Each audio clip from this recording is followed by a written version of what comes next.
So thanks for having me here today. Appreciate it. So why don't you tell us a little bit about yourself? What's your PhD in, and how did you become involved in this? Because I understand you're a bit of a skeptic before you started researching. Yeah, well, my background's in sociology, and sociologists, we study things about how people think, how organizations work, whether there are uh, multiple layers of meaning and interest groups and things going on below the surface that give our lives meaning, but also propel societies in directions that they don't realize they're going in. And one aspect of that is something that we call hidden events. And hidden events are things that people are experiencing, but society doesn't want to talk about. And I think we can all understand the connection between that idea and many of the topics that I think your listeners are interested in. Now, hidden events are not just paranormal phenomena, things that are considered, weird or strange or supernatural. They can be things as rudimentary and easy to understand as child abuse, which was a hidden event until the 1960s. Doctors had all sorts of explanations for why kids may have broken bones, including the idea that some children may just have fragile bones. They didn't want to deal with the issue that the parents may be abusing their kids. And it wasn't until a series of meetings in the mid 1960s, early 60s, that professionals got together and realized that parents were indeed, some of them were indeed injuring their children. And so that's the idea of a hidden event. Now, I think we can all understand that, but it also applies to a lot of these topics now where people are experiencing phenomena, but they don't know where to go to talk about it. It's a sociological issue, and it's a societal issue. It's where do people go to talk about their UFO experiences, their experiences with cryptids or with Bigfoot, other sorts of experiences where they may see something in their homes that just doesn't make sense, something moving, something alive, something that's ghost-like. So I got interested in this because way back in graduate school, I was studying a topic called fractal geometry, and fractals are the study of fractured shapes, self-similar shapes of nature, trees and clouds and mountains, not linear sorts of Euclidean, ordinary, easy to describe shapes. And it introduced me to the idea of interdimensionality, believe it or not. It's a mathematical idea, and the idea was that there are objects that are between dimensions.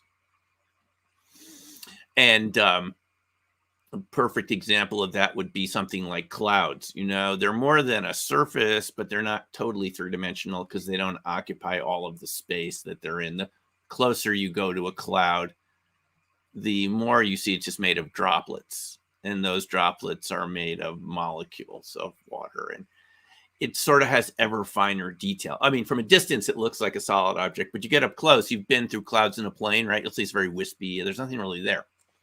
It's an aerostructure.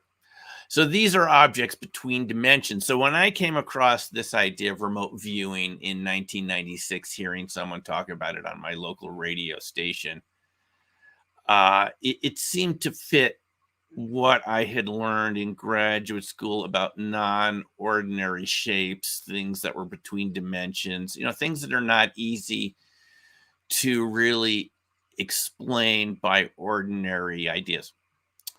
Now, that wasn't my first encounter with these subjects. When I was much younger with my mom, I had a UFO experience in the Everglades. We both saw something come over our heads, and it hovered, moved into a cloud. And that always kind of stuck with me since I was 11 or 12. Like, what exactly was that object? It was sort of amorphous, kind of like a fractal. It was amorphous, cloud-like, but it had a definite pattern of dots in it that looked very linear. And I couldn't make sense of it. Still to this day, it's very hard to make sense of. But I think maybe that experience opened me up to different sort of phenomena that no one had ever talked about in school. I mean, I had seen it, my mom had seen it, but what was it? Now, as far as crop circles, I'm pretty interested in these. A lot of people have believed they're debunked because they think there was that show that came out. years ago that showed people doing it with the string or the rope and the little board. But a lot of these things are not just bent over; they're burnt or some other way have made the imprints. So, what are some of your theories on crop circles? Well, crop circles is definitely something I got interested in through remote viewing because, uh, you know, who's Mrs. Burns on The Simpsons? That's a funny comment. No one ever saw Oh yeah, somebody. Mr. Burns. Oh yeah, yeah. Yeah, it's funny. I Crop don't circles. actually think you look like Mr. Burns, I though, to don't be think so honest. either. I don't think so either. Anyway, crop circles. I got interested in crop circles through remote viewing. I mean, we remote viewed some crop circles, and remote viewing, for people that are not familiar with it, I don't know if your audience is familiar with this topic, how often you cover these sorts of topics, but it's the ability to perceive something without doing it with your eyes or your ears, or your physical senses. This is kind of using your unconscious, your intuition to perceive something that you don't have physical contact with and get accurate information about it, which, we've all had that experience from time to time when you just have an intuitive feeling about a situation that turns out to be accurate, but there wasn't any way ahead of time you would have known that. It could have been changing your driving habit one day, driving a different route, later, realize there was an accident on that route. If you had gone that way, there would have been, a lot of traffic, or you prevented yourself from being in an accident. You didn't get on that plane.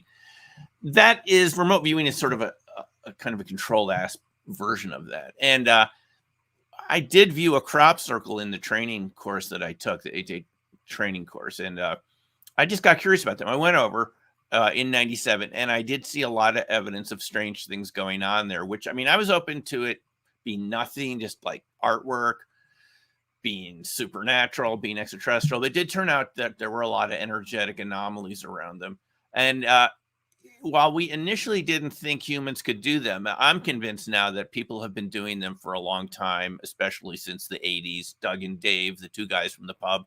I mean, I know people who knew them, and I think they really did go out and make them. But the main point is that it's that shape, that symmetrical spiraling shape in the wheat, that creates an energy pattern, or at least channels energy that's around in a definite direction, creating a lot of electrostatic charges, that it really does have effects on cameras and batteries.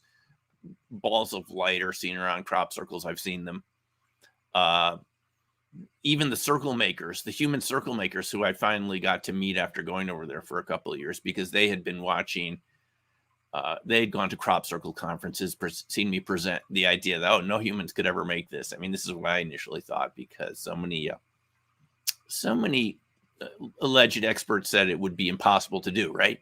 In the dark, in 4 or 5 hours. But when I went out with these groups, they were very good at what they did. And it's just the experts were wrong, the so-called experts. The humans were doing these. Now, they weren't all done that way. You go back to the Tully saucer nests in Australia. Those were like spiraling patterns in reeds that were seen where flying saucers have landed. And in my book, Black Swan Ghosts, from a number of years ago, about 10 years ago, I have a witness in there that saw a flying disc picking huckleberries with her brother. The flying disc came over the meadow area, kind of doing that wobbly falling leaf pattern, that UFOs often are known to do. And she said it flattened the meadow as it left. I mean, in a straight line as it came close to the ground, flat as a pancake, bent over, like you're saying, 90 degrees. But they're not all made that way. Some of them have been made that way. Maybe it's UFOs doing it, plasmas, vortexes of energy can do that coming down from the atmosphere. There's a variety of causes. I think it's all scientifically verifiable. And then humans more recently have made a bunch of them, but even the human-made ones have really strange effects. We've made them ourselves. We paid the farmer over many years. I've made a whole bunch myself with different groups to see what the effects are. And I'm convinced that once you have that sort of spiraling pattern, it definitely collects or channels energy that interacts with your electronics. We can see that. Cameras stop working, batteries, laptops.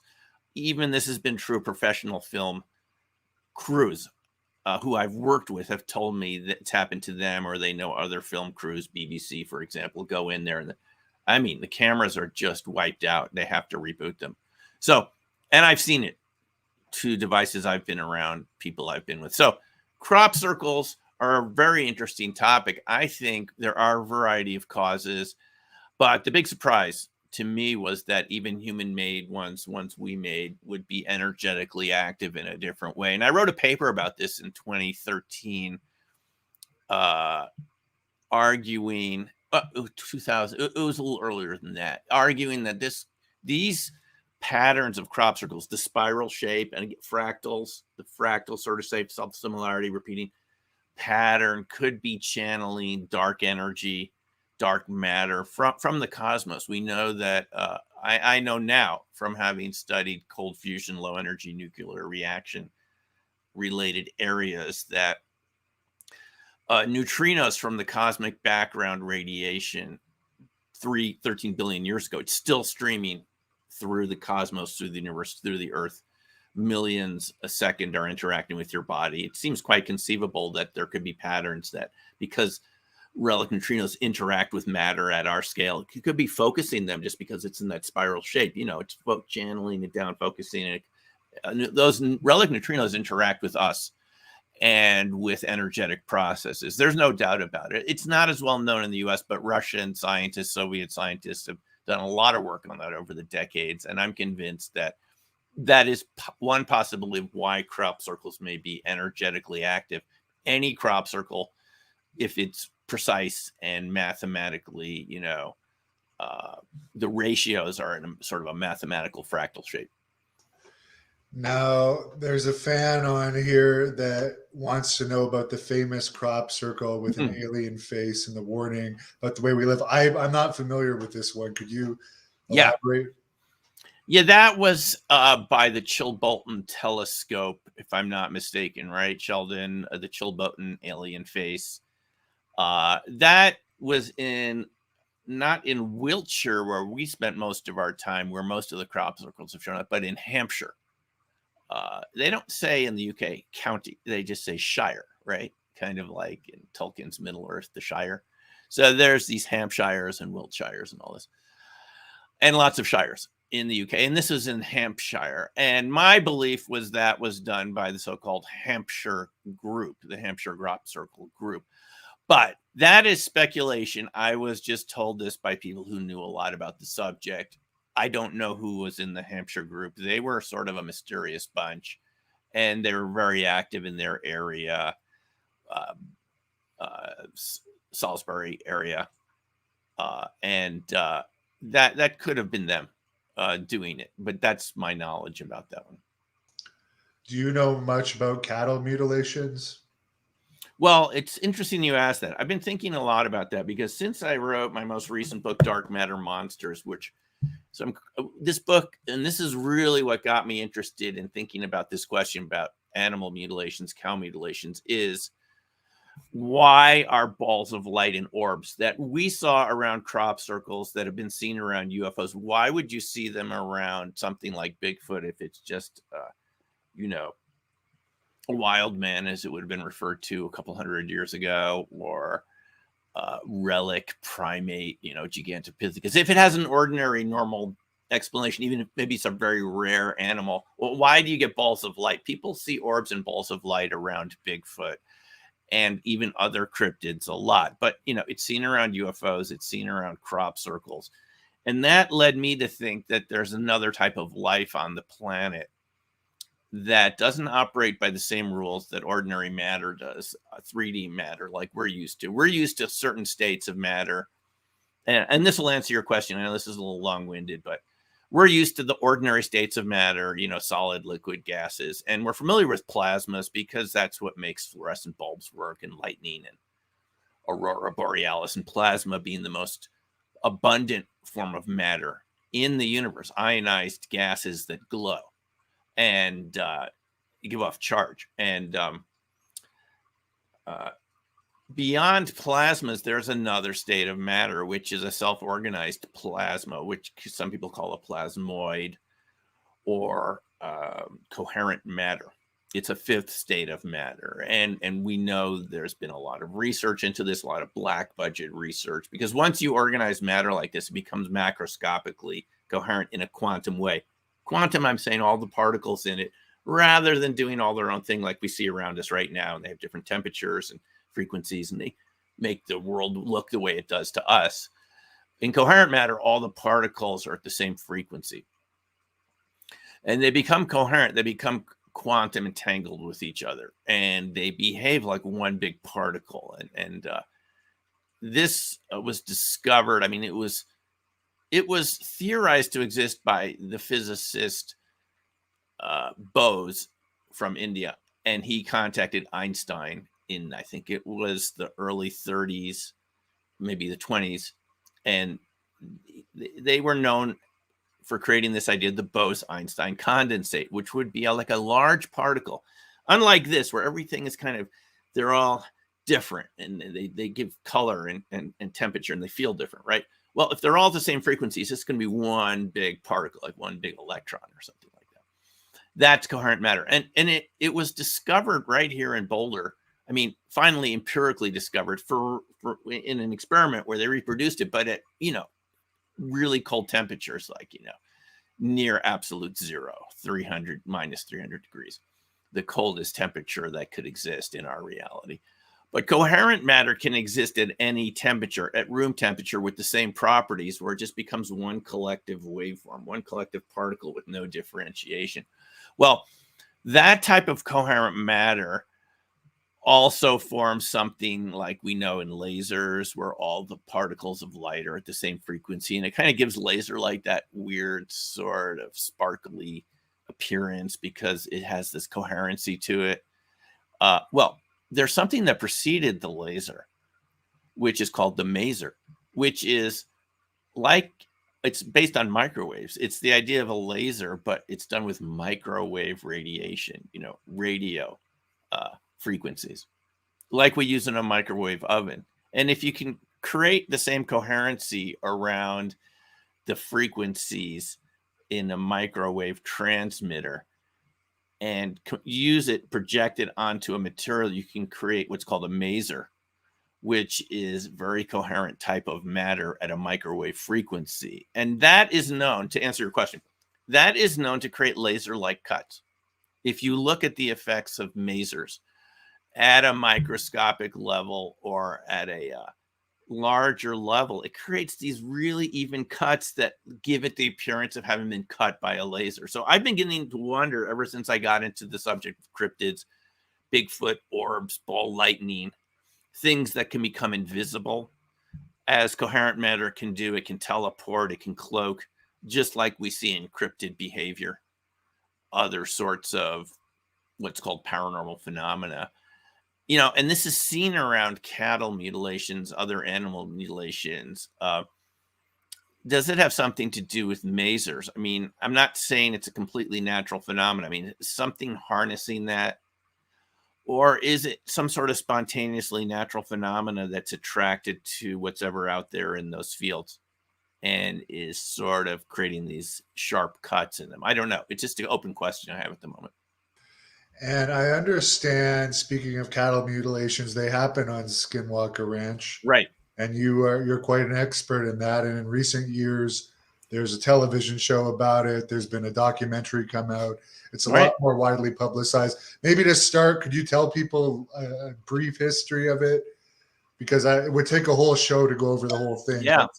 Well, I wouldn't say, I appreciate that. I wouldn't say I'm an expert on Skinwalker Ranch. I haven't been there.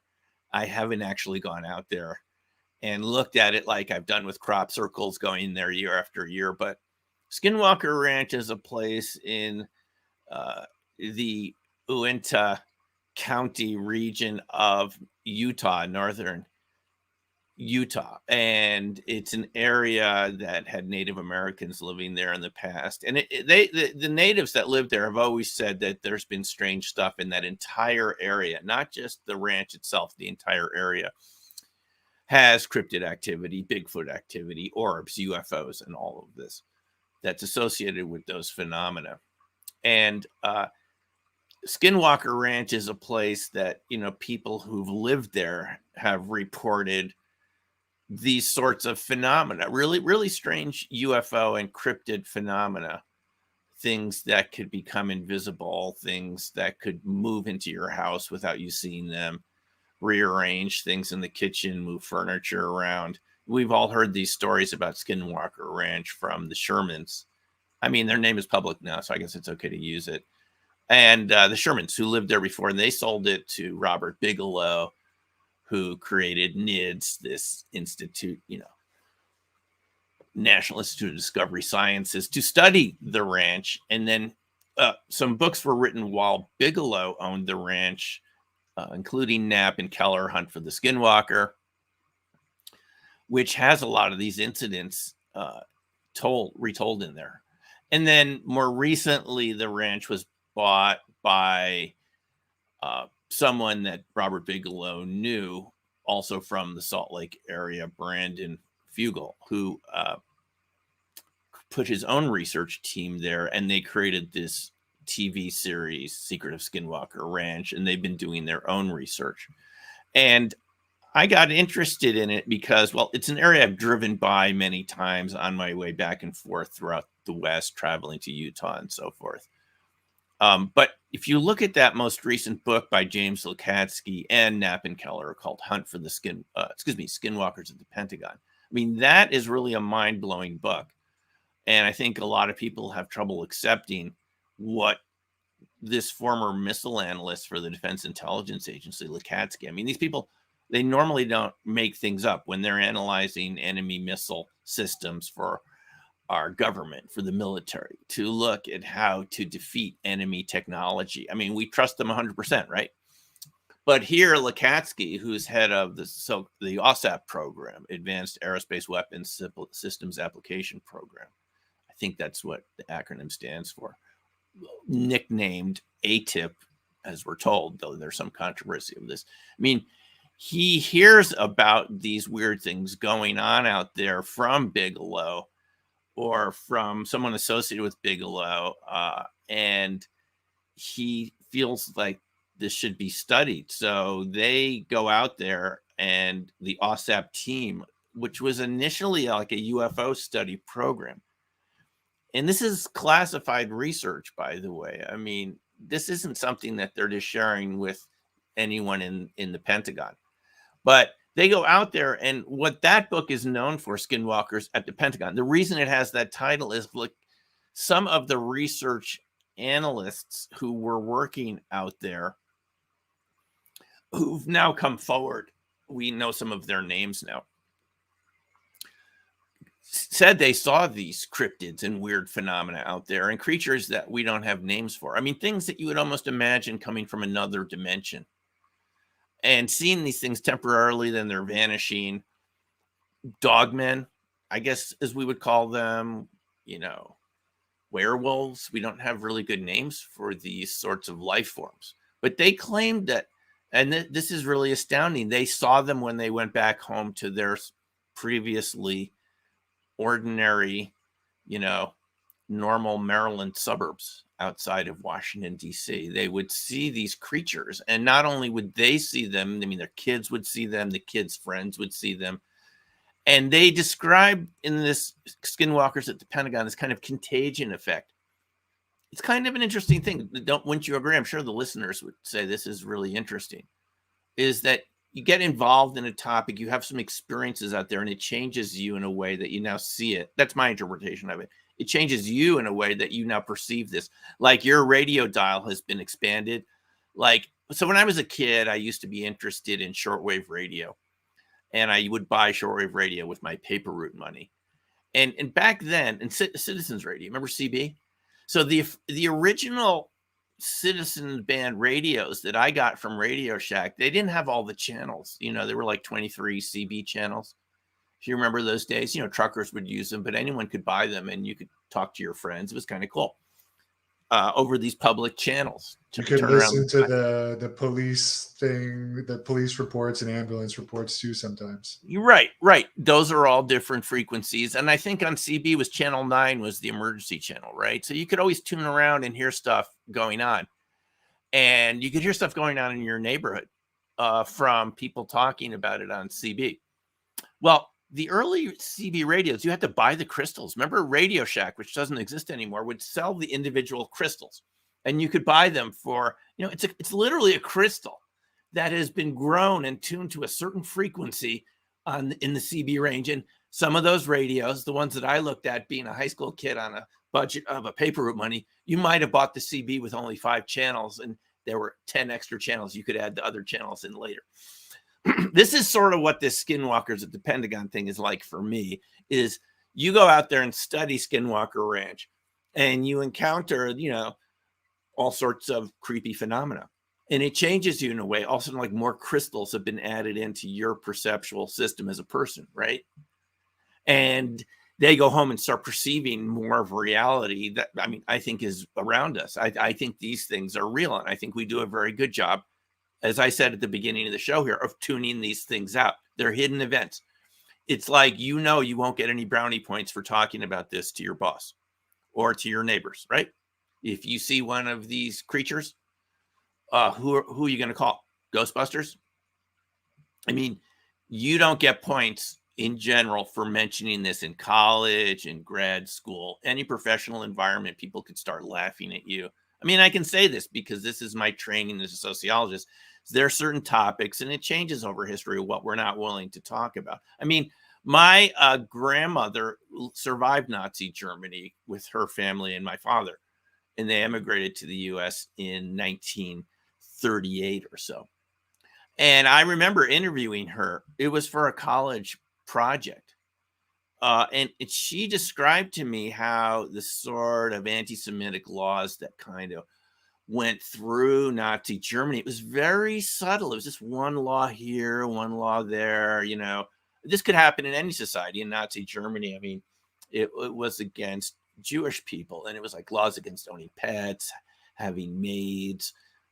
And it was a creeping sort of slow sort of decivilization of one aspect of German society that the Nazis didn't want in their world anymore. And we can see this going on in our world right now in Eastern Europe, in Ukraine, where one society says we just want to assimilate you or destroy you, eradicate you. And nowadays we just call it genocide. But the point is, it's a hidden event. And she described to me how neighbors that normally would have been friendly all of a sudden just turned their heads the other way when they would come out of the house, like pretending they didn't exist. So we're all familiar through our own history of what it's like to become a second-class citizen, not to have the full rights that we modern people expect to have in a free society. And I believe this is the same fear that people have of reporting UFOs, cryptids, supernatural phenomena, is that they'll be laughed at. They won't be treated the same way. Maybe they'll suffer a loss of status. And if economically, that could affect your job. Let's say you're a pilot, military pilot, civilian pilot. I know the Navy says that they won't discriminate against you if you report your sightings in the Navy, but the Air Force hasn't come forward with a statement. So what the hell's going on here?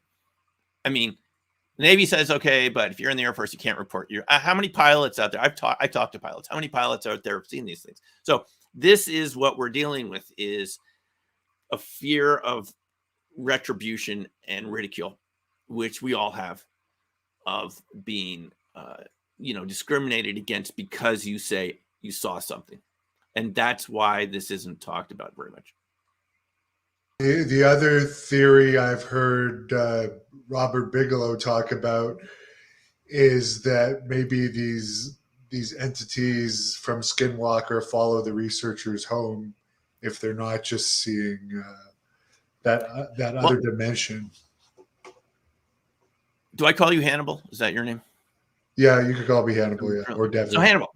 So, right. So that is what it seems to be like. And I'm not going to challenge what the witnesses say. I've heard this with Bigfoot encounters many times, where people encountered a Bigfoot out in the woods. They went home on the highway for an hour or two at highway speeds, and they said the Bigfoot was there when they got home that night. It was outside their window. The dogs were acting weird. They looked out their living room window. There it was, the Bigfoot again.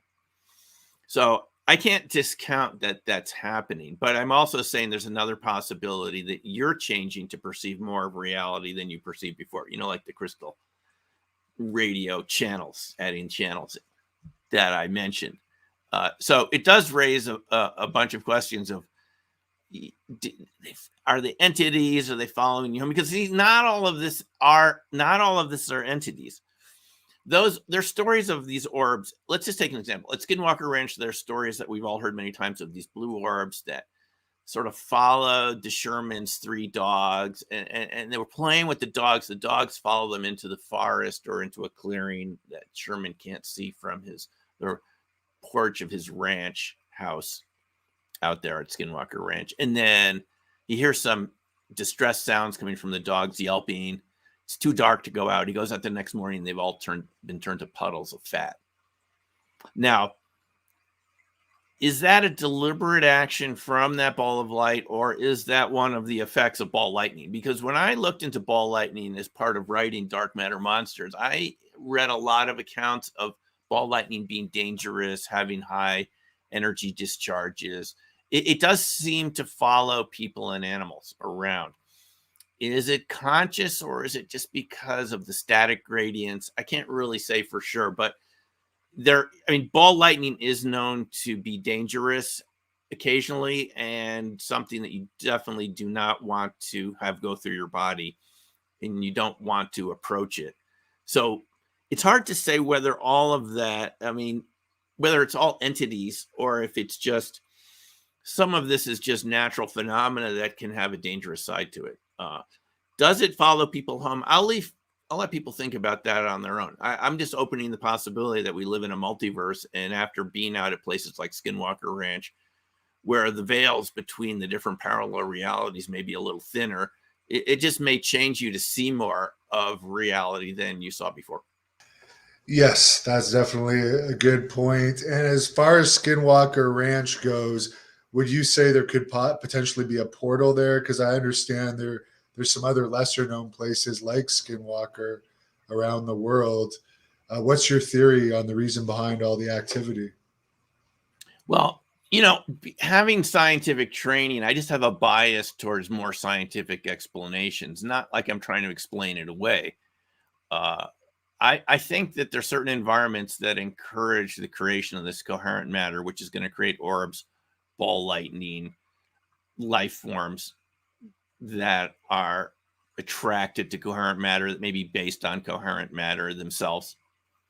And so I lean towards the idea that there's something in the area of the Uinta Basin. It could be the gilsonite that people have talked about, that carbonaceous material that used to be mined there. Carbon is, a periodic element that is known to be very reactive. We're made of carbon. It has a lot of excess electrons that it can interact with other substances, which makes it the basis for organic life. And my feeling is that the presence of all that gilsonite opens up the ability for matter to turn into that fifth state, coherent matter, which is going to create lots of orbs, ball lightning. But it's not just, I'm not trying to explain it away, because once you get coherent matter, you have changes in permittivity, permeability, the dielectric constants of our world that normally are just set to 1 by physicists, constant. But if you change permeability, permittivity of space, things can become electrically active that weren't before. You change the speed of light, which Hal Puthoff described to us in his 2018 talk in Las Vegas. In his talk about UFO materials and how they could change permittivity of space. It's pretty significant. So what I'm saying is, I think that there are aspects of that environment that enable matter to create, to transition to other forms where they're interactive in ways they're not in our ordinary reality. Because we know there are other places around the US, at least, that are like this. And they mention this in the Hunt for the Skinwalker book, where they studied other areas. Also skinwalkers at the Pentagon, a place, Yakima area in Washington State, Elbert County in Colorado. Certainly the San Luis Valley in Colorado is an area where this has happened. In fact, the first animal mutilations was a horse, I think, if I remember correctly, from the San Luis Valley. Snippy, the horse. I heard a lecture on this several decades ago by Chris O'Brien.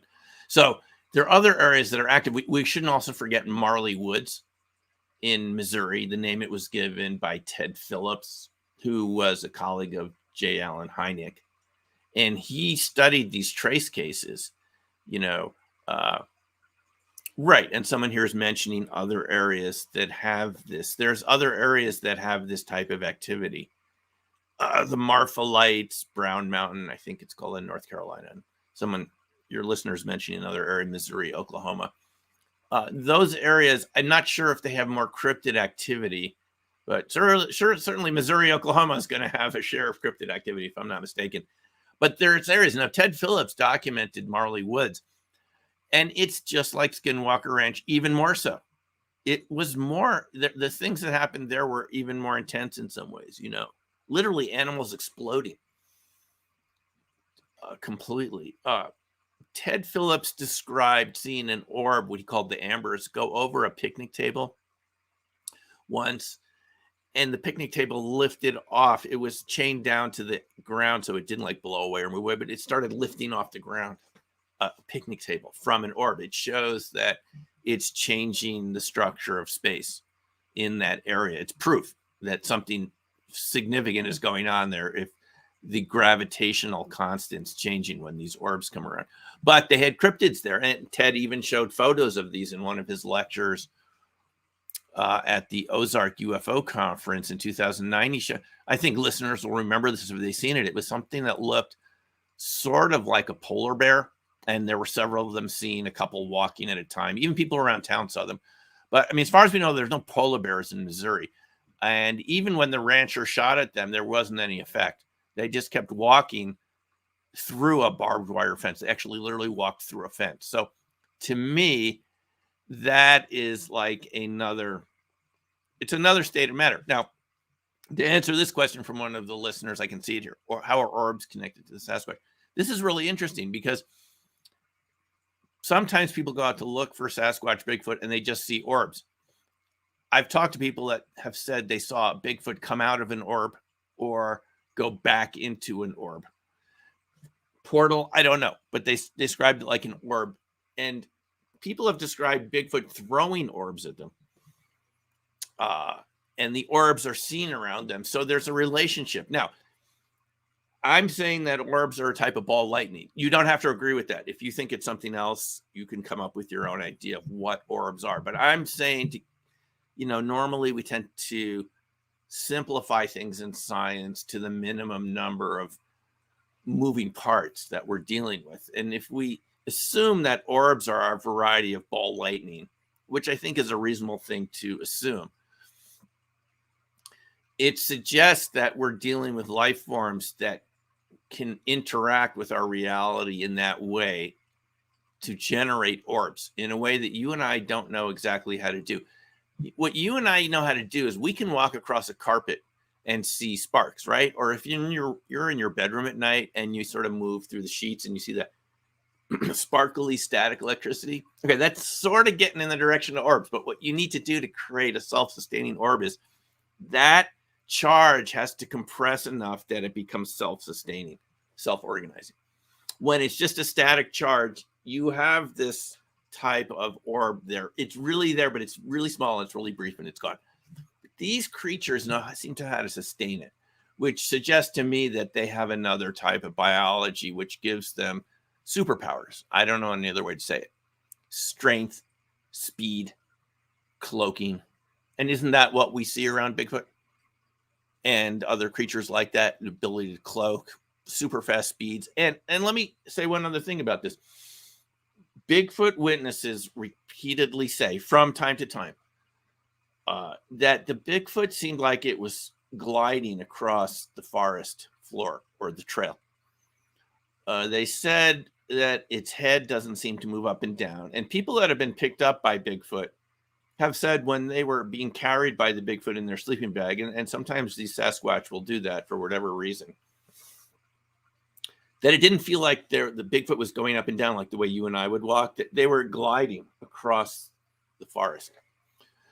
So that suggests some sort of, I don't know, I'm just using this word, anti-gravitic effect. It's like creating its own gravitational field. I mean, this is really serious stuff. And this is why you have defense contractors like Lockheed Martin getting patents in this area of coherent matter wave beams, because it has gravitically modifying effects. I think it's really interesting. Ball lightning burning holes. Oh, so the orb went through you. Well, it's interesting, X Monster. You survived it. It can burn, but it doesn't always burn because it's not hot. Ball lightning, it's not a fireball. It's coherently correlated matter. It can be cool to the touch, but it can still melt things. That's the weird thing about ball lightning. It can melt things at room temperature, not through heat, through a sort of a quantum effect of literally taking the matter apart, turning it into a liquid, but not from heat. So, well, it's interesting. Someone had an orb go through them. Now, in the Skinwalkers at the Pentagon book, and I'm glad, X Monster, that you're okay. If you had any health effects from that, just let us know here in the comments. That's interesting.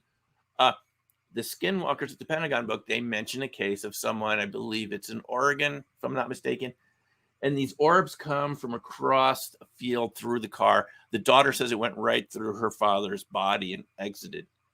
I think right shoulder came out through the chest. And this person suffered health effects from that afterwards, which again leads Lukatsky in the direction of this sort of being like a dangerous contagion-like disease effect. Yeah, ball lightning is really unpredictable. It's definitely at the frontier of what we can understand. Sometimes it's cold and harmless. Other times it can go into you and explode. It can kill people. It can kill animals.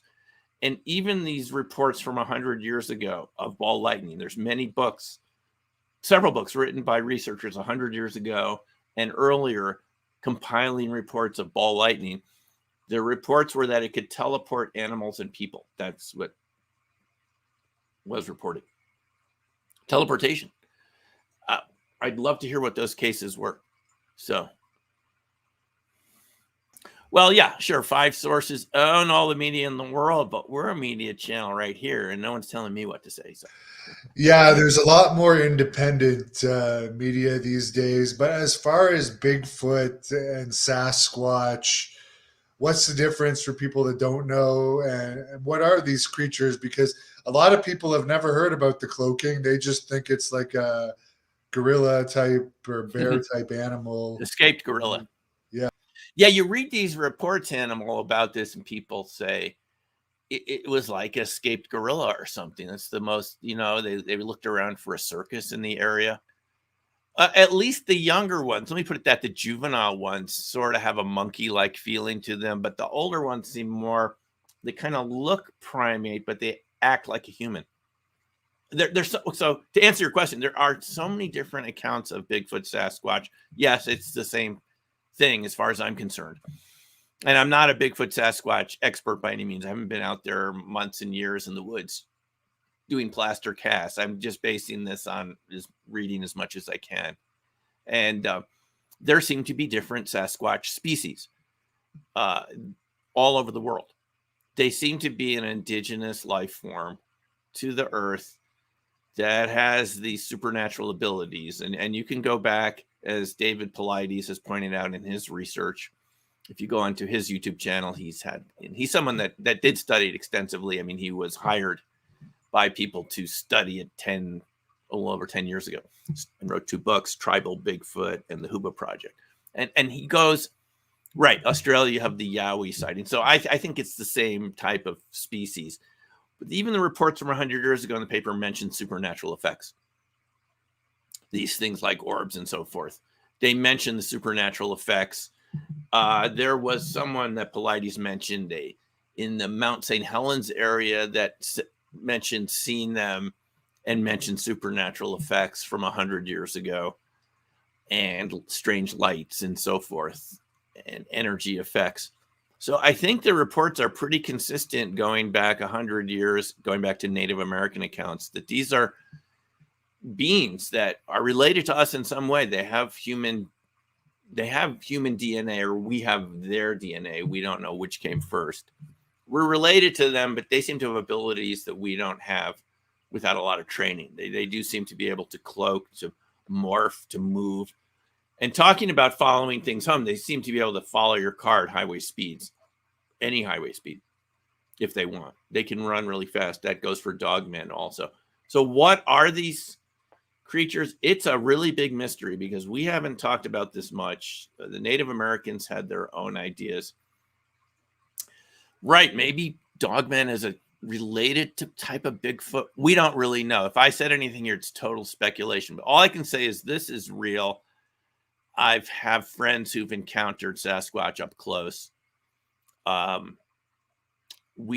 The types of encounters are so varied, from them being helpful to humans to neutral, just running away, to hostile. It's just like people. You could get any reaction from them. It just depends, seems to be how they're feeling that day. But the feeling from these Sasquatch witnesses, Bigfoot witnesses, is sort of like the Bigfoot is always one step ahead of them. You know, and I think isn't that what they said at Skinwalker Ranch?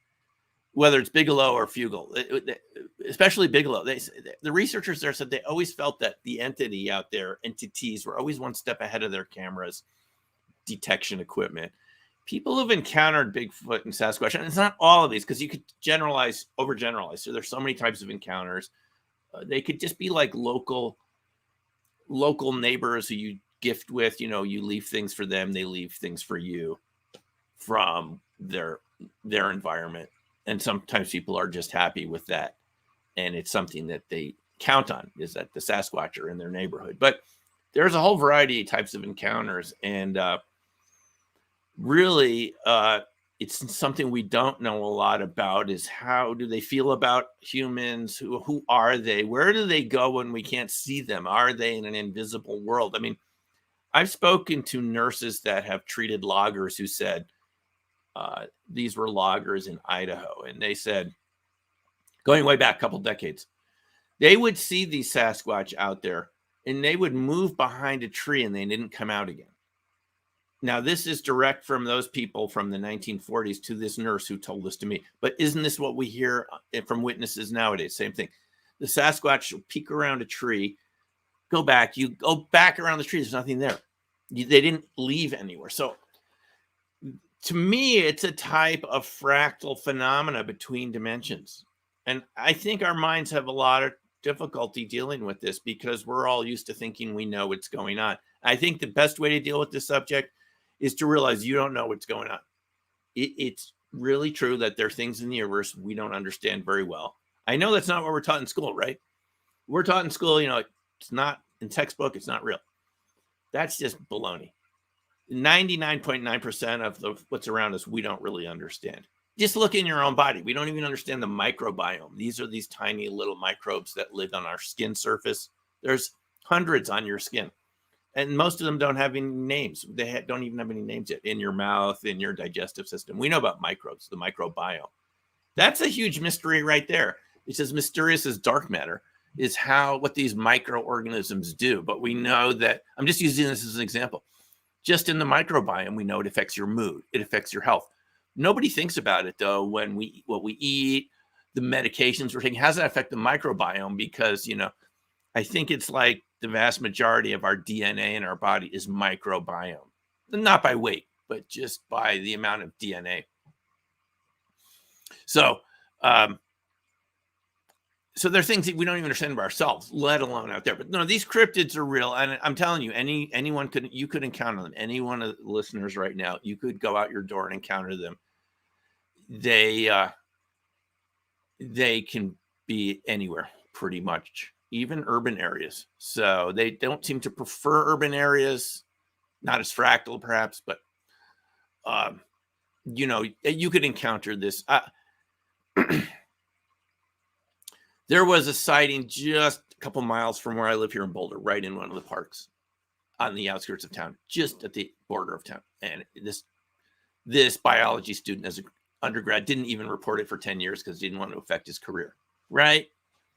The fear of stigma. And that's a park I've been in many times.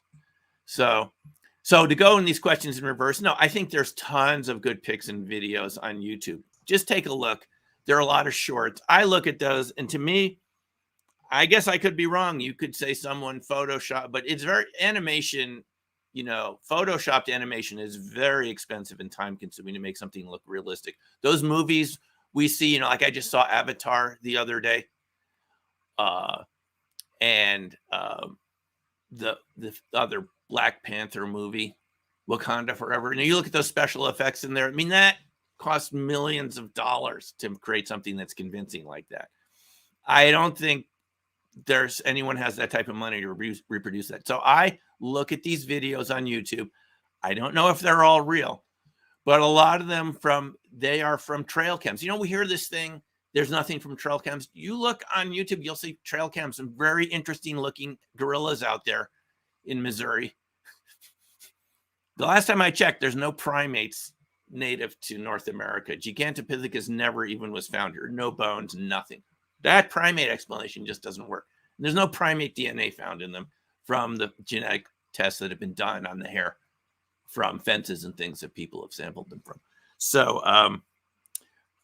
so I think there are good pictures. What the issue is our minds don't want to recognize that. I think if an extraterrestrial landed on the White House lawn, like we want them to, and said, why don't they land on the White House lawn? If they did and got out of their ship, you would say it was special effects, even if it was real. Okay. That's how our minds are. I guarantee you, we're not used to dealing with things that we're not familiar with, and our minds will come up with many counter explanations. I encountered this with remote viewing when I first saw myself doing good sessions when the target was hidden behind my head and I didn't see it till the end of the session. Like, you wonder, how did you do that? Did it reflect off the wall? So you start coming up with these just so explanations, but it's because your mind, even mine, can't accept things that are way outside the boggle point. We can't accept things that are way outside what we're used to. That's my answer. I think the pics are there. Now, to go back to your previous two questions, why does Green Street, sometimes we call him Mean Street, I don't know why he's debunking Skinwalker Ranch, folks. His initial videos, right? The basement office, you remember those? I thought for the New York Post to do that, that was pretty adventurous for a New York paper, because I once worked with a PR company, Madison Avenue PR company. I just happened to meet these people on a plane. They said, we love your topic. Why don't you just work with us? So I did. And they finally said, if it's not a New York story, if it's not a New York story, Simeon, no one's going to be interested in New York. It's got to be a New York story. So, okay, but here's the New York Post. And all of a sudden it's a New York story. So Green Street does these excellent videos, and it's got Nick Pope from the UK, right? MOD. I thought this stuff was really good reporting. All of a sudden he just goes anti-Skinwalker.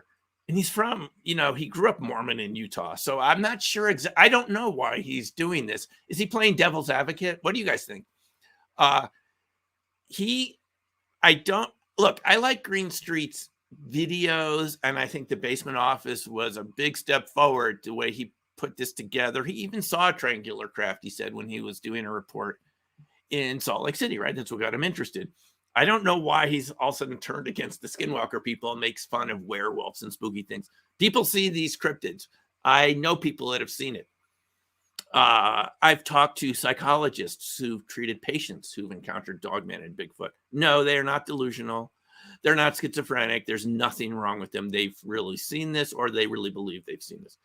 So why Green Street does, I don't know. We have to, if I ask Stephen what his motivation, he seems to kind of be more on a debunking point of view. I don't know how you could debunk all the Skinwalker stuff since there's so much evidence. See, look, if Green Street wants to debunk Skinwalker Ranch, you got to debunk the whole Uinta Basin, because Native Americans have been talking about this for a long time. People that live in that area. It's not just Skinwalker Ranch. That whole area has a lot of weird activity. I believe it. And I don't know exactly why Green Street wants to do this, but hey, it's his show. The previous comment, the person said the orb went right through him. That's pretty cool. And that's what happens with this. Sometimes it just goes through. It's inert. When those orbs, ball lightning, pass through like metal, people have seen it go through trains and things. The aluminum seems like putty, but it's cool to the touch. This is as weird as Bigfoot or cryptids.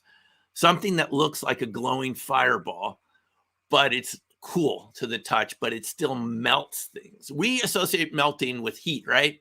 This type of matter can melt things. And I'm glad it didn't melt you, X Monster, because we don't want that to happen to you. Now, you showed your book earlier, the first one, Okay. Black Swan Ghosts. Right. What is Black Swan? Could you tell us a bit about Yeah, this? I mean, the idea is that they're topics again that we don't want to talk about, and the Black Swan idea is they're Black Swan events. And Nassim Taleb, you know, he's sort of like he's a trader, an economist, and he created the idea of the Black Swan event, which is something that we don't anticipate that has big consequences. I think UFOs have that potential to be a big disruptor when we recognize this is real and people are experiencing it. So, but it's something ghostly about it because we don't talk about it. It's still like, is it real? You know, it's not like something like COVID or an economic crash, right? Where you don't see it coming, but it has big disruptive effects. This is people, you know, we haven't even agreed this is real. I mean, our Congress is having these classified hearings. We don't even know what they're talking about. So I encountered so many witnesses to UFOs. This is Luis Voves who talked about that disc flattening the planets. I encountered so many of these witnesses. I thought, man, this is a book by itself of just people encountering weird UFO type phenomena out there. So that's what Black Swan Ghost is about. It just was, I realized these people have experienced something, but they're not talking about it. So I'm going to put it together in a book. Someone asked earlier if you could just quickly answer this one. If there's a particular ghost piece of footage on the internet that you would say is exceptional evidence, or maybe a couple. Now, that is really a good question. Let me think about it and I'll comment on the YouTube channel here, because I do look at these. And again, some of these could be effects. I can't rule that out, but occasionally you do see this. It looks like it came from a witness who has nothing to gain. They don't want to reveal their name or anything. And you see something that looks ghost-like. So if I think of one, I can't think of it off the top. I'm not good at always thinking off the top of my head when I'm doing interviews like this, because I'm in an interview mode, if you can understand it. If it comes to me afterwards, I'll comment in the comment section. Okay. Sounds good. I've been to Boulder. There's a couple wrestlers from there, Vader and Vince Russo. But is there Bigfoot sightings in Boulder? Because I would imagine that'd be a perfect place for it. Yeah, there are Bigfoot sightings around here in the foothills. There's little towns around here. Netherlands up the hill, as you know, about 10 miles up from Boulder. Ward. There are all these little towns around here, James. And then there's Estes Park, which has a lot of sightings up in Estes Park. And they actually have Bigfoot, ideas now in their stores. They never did before, but that's something you'll see, Bigfoot memorabilia and collectibles in the Estes Park stores, just next to Rocky Mountain National Park.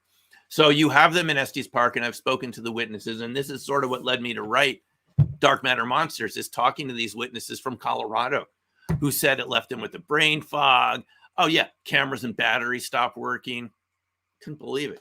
From a from what you would have thought is a relic primate, and your cameras and batteries stopped working. That's no escaped gorilla that I know that can do that. Didn't happen last time I went to the zoo. Yeah, so yeah, it happens around here. That's one of the reasons why I haven't been as interested in Bigfoot, because you said it's like the UFOs could create a disturbance in humankind, but it's Bigfoot you wouldn't think could create a disturbance, but for some of the things you mentioned there. And Hannibal, they're seen around UFOs. There's that whole book, Silent Invasion, from Stan Gordon from Pennsylvania, a very good researcher who I've heard lecture several times over the past couple of decades. It was hard for me to make sense of that book until recently, till I started seeing the connection. Why do you see UFOs, then Bigfoot, then UFOs and Bigfoot right in the same area at the same time? It's not just because there's some sort of rare primate. There's a connection there of interdimensionality, other types of energy. They're on the same frequency, So it's very interesting. They're all seen together. And this isn't something, we shouldn't shy away from this because it's weird. Sorry, guys, we live in a weird universe. This is the way it is. You showed up here. It's weird. It doesn't make sense the way we thought it would. Well, very interesting stuff. We only scratched the surface, so maybe we can do it again sometime. Sure. But where can the fans follow you if they want to look you up on social media or buy your books?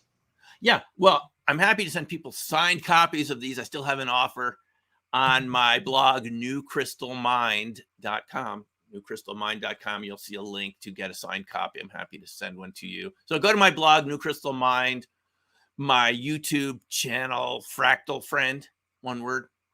And I have videos. Twitter, I'm on Twitter. You can contact me that way through my name, Simeon Hein. Very good. Thanks again, and I'll let you close this off with whatever message you want to leave the viewers for tonight. Yeah, well, the message I want to leave is believe in your experiences, not what people tell you. Trust yourself. If you've experienced something that's really different, it's an opportunity for you to get to know yourself and the universe better. Don't be afraid of it, no matter what it looks like. It's our opportunity together. Where do we really live here? No one really told us. And if you have an experience like this, share it with a researcher, post it on a bulletin board. I think if we all share our information together about these experiences, we'll start learning. We shouldn't push it away into the closet somewhere and close the door. Let's share this information and figure out what's going on here. I think we'll all learn together. Thank you for watching the Hannibal TV. Please like this video if you enjoyed it and click the subscribe button to not miss any of